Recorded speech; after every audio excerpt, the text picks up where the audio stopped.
All right, welcome back to the Trauma Therapist Podcast. My name is Guy McPherson. My mission is to raise the awareness of trauma and to support and inspire new trauma therapists just starting out on their trauma-informed journey. I do that with my membership community, Trauma Therapist 2.0, my online courses and workshops, and the Trauma Therapist newsletter.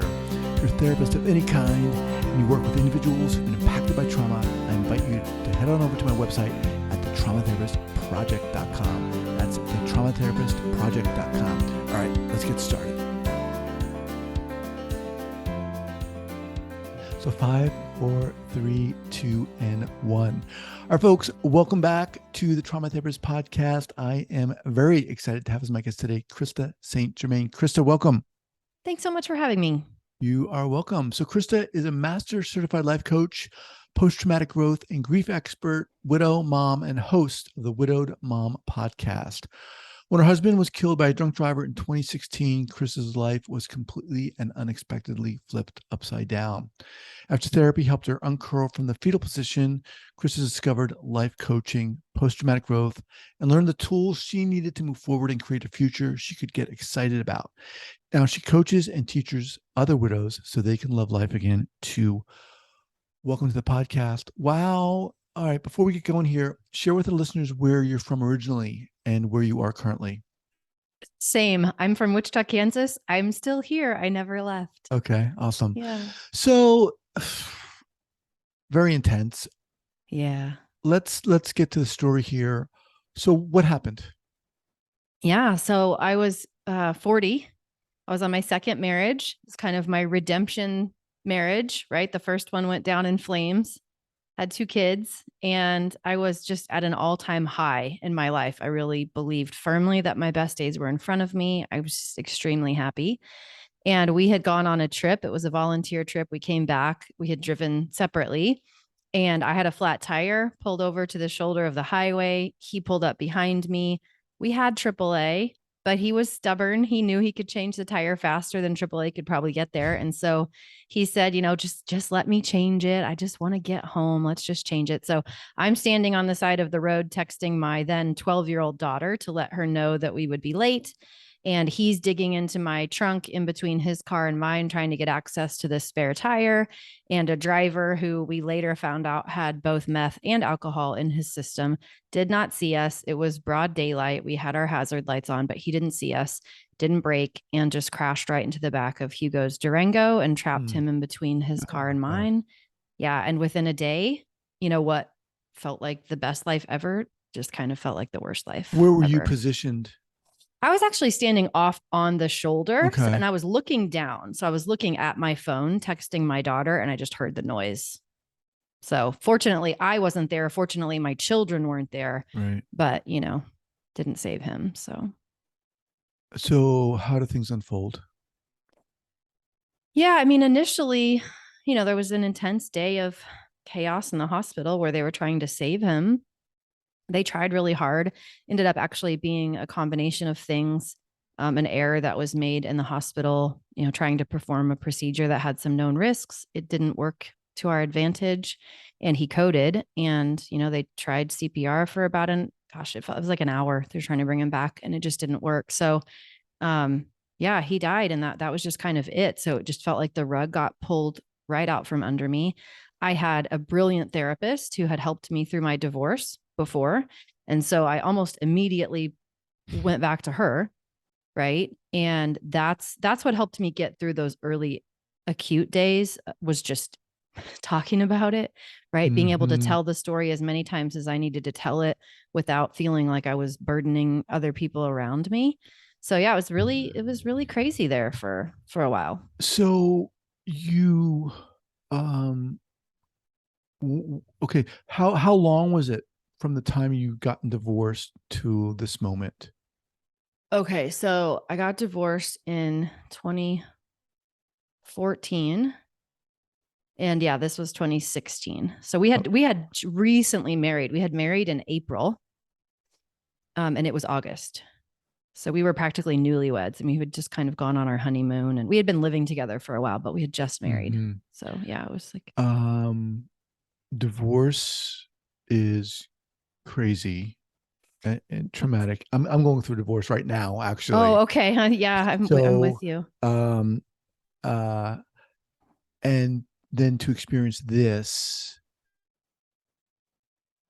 what do you do? Yeah. What do you do? What do you think?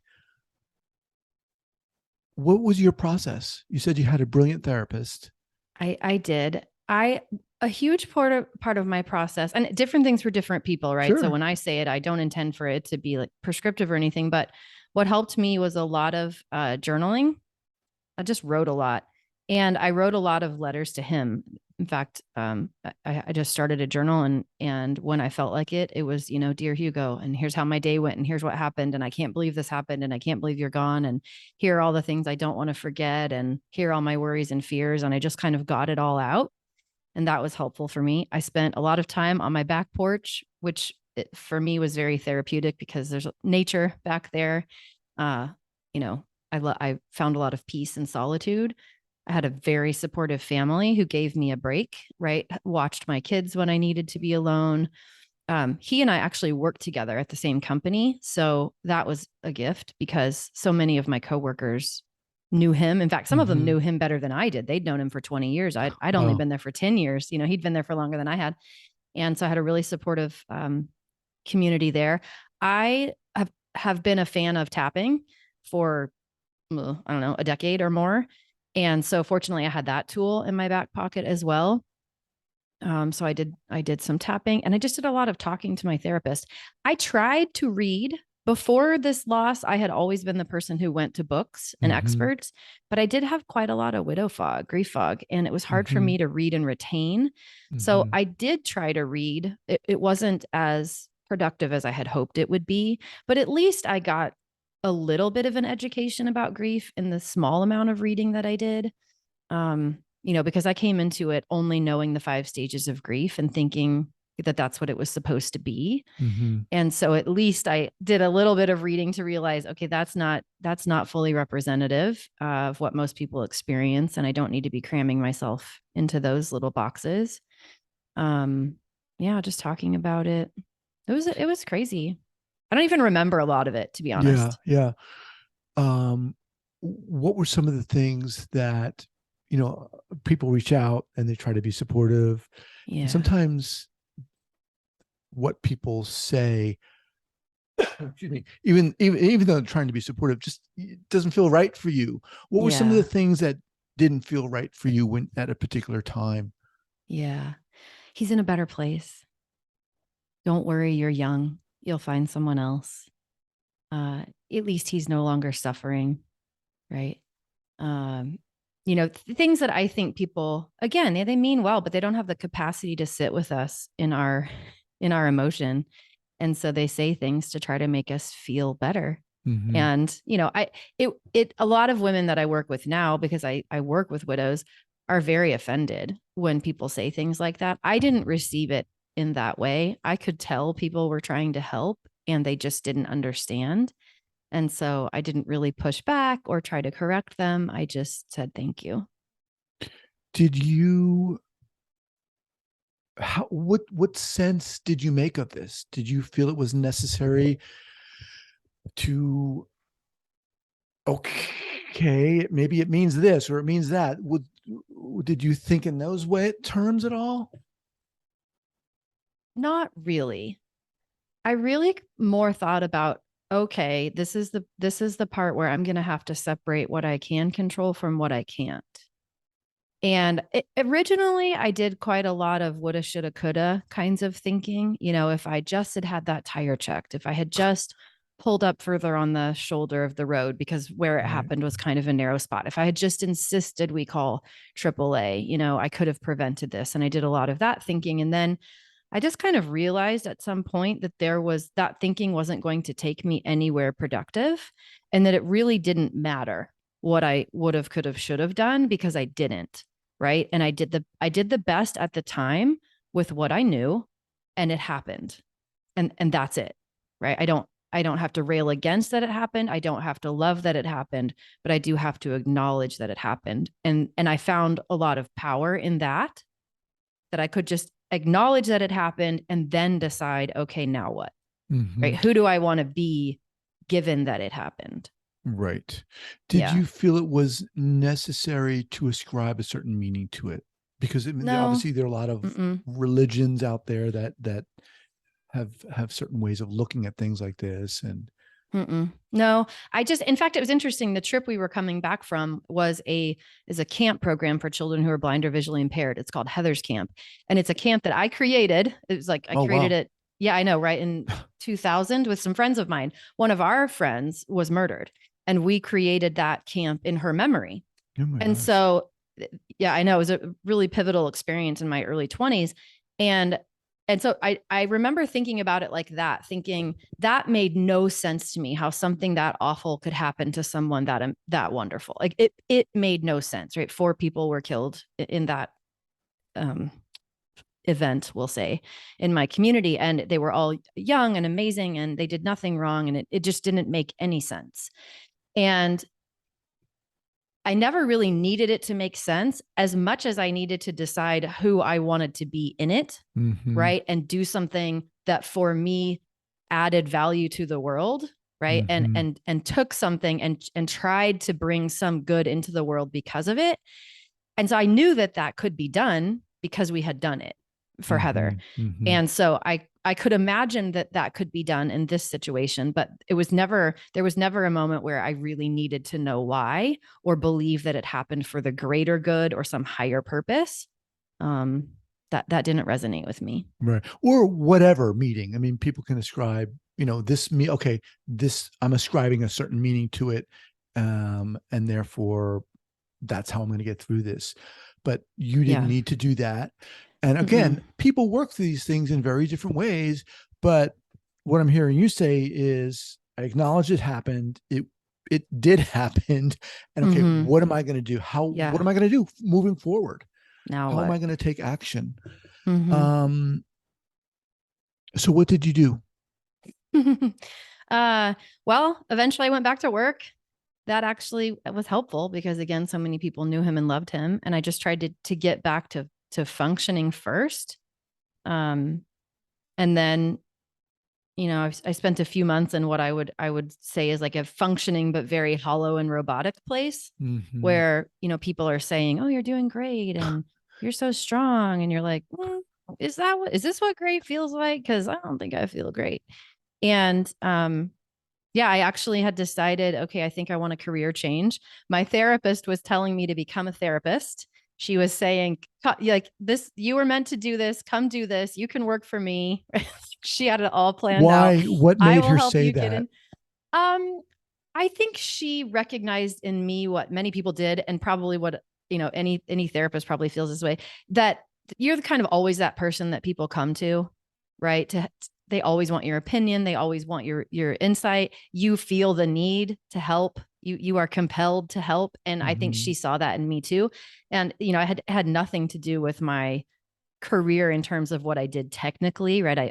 I worked in aviation and I was in a management role. It really didn't have anything to do with Right. project management or the kinds of projects that I did. It was the kind of person that I was and the role that I filled for people. And so I thought, yeah, maybe that is what I'll do. And so I enrolled in an MFT program and I was waiting for it to start. I needed to go back and get an abnormal psych class because I didn't have that in my bachelor's degree, and that was a requirement. And so as I was waiting for this semester for the MFT program to start, it was going to take about 8 months before it actually started. It just so happened that a life coach I had been following started a program that made sense for me to join. Hmm.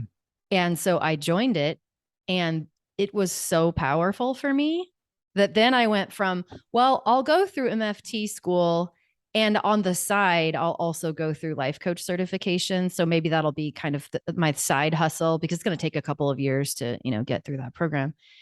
And before it started in August, I had completely talked myself out of it and decided that coaching was actually the path I wanted to take. It was so powerful for me that I was like, nope, it actually feels scarier to be a coach because in my mind, coaching was still a little sketchy in terms of how other people would see it versus, therapy has a path and a certification and it's got credentials and Right. it seems a little bit more respected. But I just decided, no, this is not what I was meant to do. I was meant to be a coach. And So so what about that particular program was so powerful for you? it just helped me so much. It helped me make sense of how to manage my own life, right? It felt very tangible and practical and applicable. It just Mm-hmm. all, it, yeah, I just, from, it was crazy to me that I could have spent so much time in therapy. And this is no insult to my therapist or anything that I did, but the amount of time that I spent working on myself prior to this compared to what I experienced in that short window of time, the amount of change was so dramatic for me, so dramatically different. And I just attribute it to the tools in that particular approach Well, that I can you be just went more all in on specific? them. Because this sounds really good. Okay. You So got to be more specific, I Krista. I had I had an inkling before that I was not my thoughts, right? That I was the thinker of my thoughts and that thoughts mattered, but I didn't know how to actually create any change with that. Right. I didn't have a tool that helped me recognize when a thought was moving me toward what I wanted or away from what I wanted. Right. I didn't understand how to cultivate thoughts. I didn't understand how to change beliefs. I didn't understand how to, because what I was struggling with was this little voice in the back of my mind that was saying, your best days are probably behind you. You should probably just be grateful for what you had because it's probably never going to get any better than it was. Like that's as good as it gets. Nobody's going to Mm-hmm. love you like that. Nobody's going to, appreciate you and your shadows and all of that like he did. Like it just doesn't get any better, right? And it felt so real. I wanted to believe it was optional, Right. but until I got a tool that said, okay, here's how you identify a thought as a thought. Here's how you truly tell the difference between what your brain is observing and the observation Mm-hmm. so that you can change it, right? So that you can stop believing your own cognitions and start actually choosing on purpose what you want to think. Does that make sense? Mm-hmm. Yeah, for me, that was everything. Just being able to have it. So I went to the life coach school, and I don't know if you're familiar with the life coach school, but Brooke Castillo has created a very elegant but applicable tool called the self-coaching model or the thought model. And it simply says that there are things that happen in the world, circumstances, right? Those circumstances don't create our feelings. They don't have any power over us. Then we have a thought about them. And that thought creates our feeling, and that Mm-hmm. feeling drives our actions, and those actions create our results. Mm-hmm. And so, yes, we have tens of thousands of thoughts every day, but we don't need to model them all. But generally speaking, how do we help ourselves by understanding what our own thinking is creating? And once we see it as optional and separate from who we are, then we can get some leverage over it and choose something different. Right. And also just learning how to allow feelings in a way that I hadn't before. I really always saw them as problems to solve. I did not Mm-hmm. see them as experiences to allow. Mm-hmm. And shifting into that experience of realizing, no, actually, negative emotion is supposed to be part of life. It is not something I need to change. It's just something I need to learn to let flow through me. That was Mm-hmm. news to me. Mm-hmm. So you'd rolled in this school, you got certified. How long was the certification process? The certificate that at that point in time, there was an in-person component, which was a week long. And then there was a practicum follow-up that was another 6 months. So I went in August and then finished by December. So I guess not quite 6 months. Okay. So whole career change. Whole career change. And then I left my job. I certified in December. I quit my job in January. I actually went to go and do a job for the life coach school. They had hired me and it was on a temporary trial. Thank goodness, because I don't think I'd ever left my job if they hadn't done that. But they hired me. I went, it didn't work out. I actually was only there for about 6 months or 6 weeks. And then Brooke said, I love you. But it's not working. And I was like, you're right. It's not working. Mm. And then I just decided I'm not going back. I'm not going back to my old job. I'm going to make this work. And so then I went to coach on my own. So you coach on your own. Now, what did you want to bring to being a coach? Mm. When I certified, I actually didn't want to do grief. I didn't want to do anything with grief. It was a little bit too early in my own work at that point in time. I imagined I would be sad all of the time. It seemed like it would be just too heavy. And so I didn't go into coaching with the intention of helping people in grief.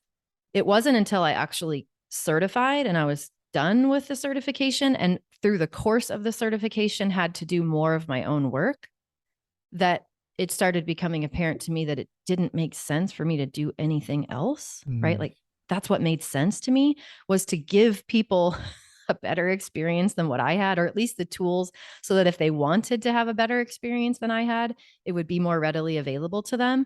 And so at that point, I decided, okay, I think I'll work with widowed moms. And what I see so often, and when you asked me what it was like too, when he died, when I went online for resources, it was so depressing. What I saw was just a lot of, people not knowing that post-traumatic growth was possible, right? Not knowing that it actually is possible to love life again. And that if you choose to do that, it doesn't mean you didn't love your person. I just found a lot of, well, it's been 10 years and I'm still crying every day. And, it was just really depressing. And, I never have an agenda for what someone should do, but I want to expand their idea of what's possible for them. And when they use new normal as a resignation, I can't have it, right? I just can't have it. There's just no reason to do that to ourselves. And so, I like expanding people's ideas of what's possible and then giving them the tools that they can use to help themselves get where it is that they want to be and have the life experience that they want, even though this awful thing happened. Right. So two things I want to ask you about. One, you mentioned you wanted to provide maybe a better experience than you had. What do you mean by that specifically? Well, specifically, I didn't know that feelings weren't problems to solve, right? I spent a lot of time trying to get away from them and avoid them. I didn't know much about grief. And so I thought, there's an end to it. And if I just follow the steps, surely there are some steps and I just need to find them and follow them. Right. And if I follow them, I will get to the end. Someone's listed them somewhere. Right. And I bet there's a grade and I could probably get an A, right? That's my personality. And just really, when you live in a culture as we do, that doesn't do a great job of normalizing grief, right? And helping people learn coping skills so that they can have a better, experience of their emotions, we end up with a lot of suffering that is unnecessary. And just a lot of, I'm just going to say suffering. I didn't need to eat my feelings, right? I didn't need to try to avoid them. So many women are out there thinking, well, I just got to get through the first year. I'll just hold on, and walk us through. I just want to remind everyone that I'm speaking with Krista St-Germain. Krista, what's the best way for people to get in contact with you? Well, I have a podcast, the Widowed Mom Podcast. They can listen to that, or coachingwithkrista.com. All my contact information is there. Coaching with Krista. Krista.com. I'll have that linked up at the show notes page at the traumatherapistpodcast.com, as well as your podcast. Awesome. We'll talk a little bit about that. So granted, everyone's experience is different, but walk us through, give us a taste of when someone comes to you and they are operating on, well, this is my new normal. How do you work with them? Give us a taste of what you do. So I work with people who are in that kind of what I call a grief plateau, meaning that they're mostly beyond that acute grief. They're back to functioning. It's no longer a challenge to take a shower, right? The grief fog has, for the most part, passed. They are, to the outsider's eye, they look as though they are back to normal, but on the inside, they don't feel like they want to feel, right? So that's the spot where I can be of the most value. And they might potentially know that more is possible or want something more. They just don't exactly know how to get it, right? And so the two things that I focus on primarily, and then we kind of get into the specifics that specific areas of application, but the two things that I focus on are helping them change their relationship with their feelings, first and foremost, and then change their relationship with their thinking, right? When we do those two things, it's like dominoes, right? We knock down those two dominoes, then all the other dominoes can start to fall. So when we shift from thinking that feelings are problems to solve, right, to believing that feelings are just experiences to allow, right, to shifting from believing that feelings are something that we are at the effect of, as opposed to something that we can actually create with our thinking, right? Those kinds of shifts. And that happens through experience. So I literally teach them what a feeling is, and how to feel it, how to let it flow through. And we practice. Right. And I'm a big fan of tapping, like I said. So I teach tapping as well. And then we start thinking about our feelings. Like a lot of what we dread when it comes to feelings isn't the actual feeling itself, right? What we dread when it comes to feelings is all the resistance that we create in our mind. So we work on how do we remove, I call it clean and dirty pain, right? How do we remove all the dirt so that we don't have this extra awful experience, but yet still allow pain, because pain is always going to be there. It's always going to be part of our human experience. It is supposed to be there. But when we're trying to get away from it or avoid it or make it go away or afraid to allow it, and so many widows, they're so afraid that if they let themselves feel, they'll fall apart. Right? That they'll go into a black hole and they'll never come out. Or, that now because they're the ones parenting and there's no other adult there to help them, they don't believe that allowing themselves to feel is a luxury that they can afford. And so they're just gripping. Right. And so helping them, see that they actually can. And it really isn't the black hole that they think. And through experience, developing some confidence that they really can let feelings flow through. And if that's the worst part of grief and we get good at that, then everything gets easier. Yeah. Wow. That's intense. I'm kind of relating to a lot of what you were saying. I don't think it's just applicable to widowed moms. Yeah. But let's briefly talk about your podcast. What's the name of the podcast? The Widowed Mom Podcast. Okay. And what do you do there? It's very niched. Yeah. All things grief, all things post-traumatic growth, all things. Usually when people listen to my podcast and they are widows, they come away and they tell me it's like you were reading my mind, right? I'm just being honest. I'm just being honest about the struggles and how we can think about them differently and traverse them and navigate it, because it's a lot. Yeah, it's a lot. I mean, especially when you were saying in the beginning, you had gotten divorced and you got into this marriage and you were like, this is it, all in. What did you say? It was your redemptive? Yeah, it was like my redemption story, right? Redemption it's like proof story. That amazing relationships are possible and you can be treated the way you want to be treated. And yeah. Man. Krista, thanks so much for coming on here and sharing your story and being open. It's intense, man. And I really appreciate the way you've talked about how you've moved forward. I think it takes a lot of energy and guts and courage to move forward, to make that decision. Yeah. Yeah. And it does, but anybody can do it, right? It's not. But not everybody not to diminish myself, but yeah, but like what I really want people to hear is that it's not just for the special snowflakes, right? Anybody can choose to still love life no matter what happens. Yeah. Yeah. I appreciate that. Thank you so much. We'll be in touch. All right.